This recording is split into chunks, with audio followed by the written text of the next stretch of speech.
Iraq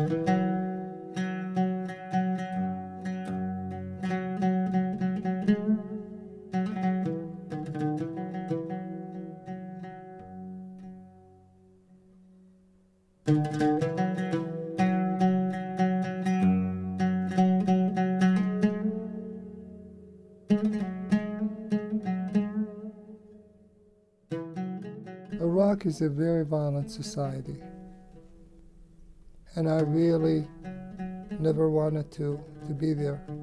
It was around the time of the big massacre of the Jews in Iraq that I said to myself, I will not live in this country. There were no television cameras. There were no reporters to report on what was happening to us. We took it as if it was the lot of a Jew. And I resented it from childhood. And so the first time I had the opportunity to get out, I got out by myself. I was the only one in my family. I was underage when they passed a law to allow Jews who wanted to leave the country to register within a year. But in return, they had to surrender their citizenship. And I could not sign for myself. I was underage. And I made a big fuss.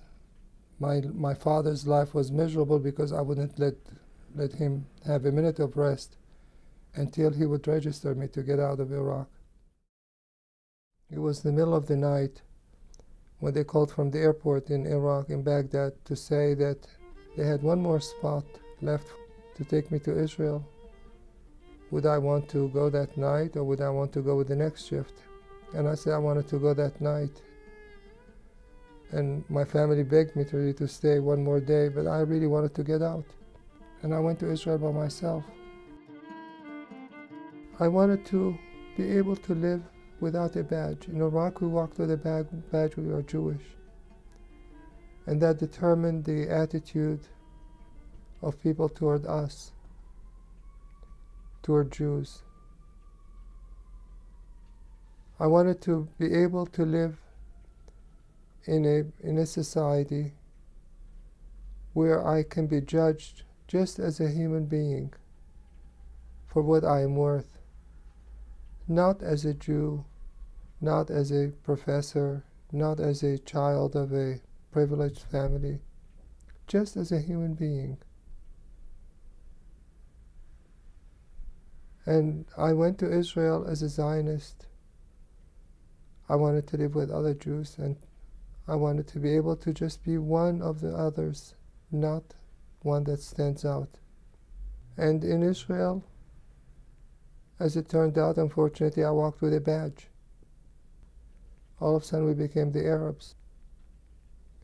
There were some very unfortunate things that were done to us. How could you be Jewish if you don't speak Yiddish?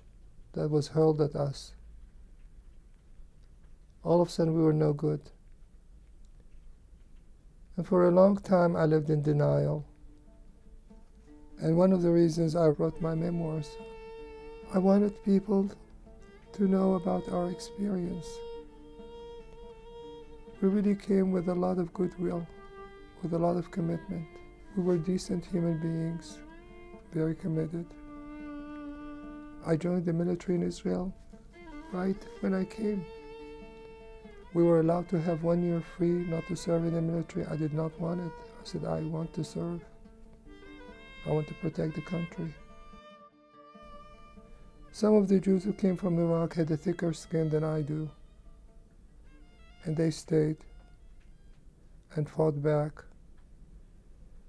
And they made some progress. And I appreciate it. I never forgot the Jewish community here.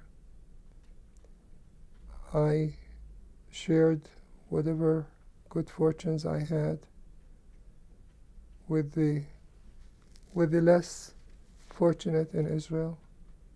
I gave money for education. I wrote a lot about what the Jews from Arab lands are entitled to. I published articles from way back from the 60s.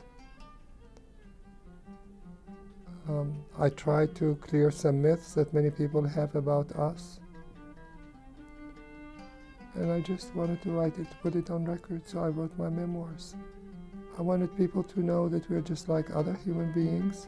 We're really no different from the rest.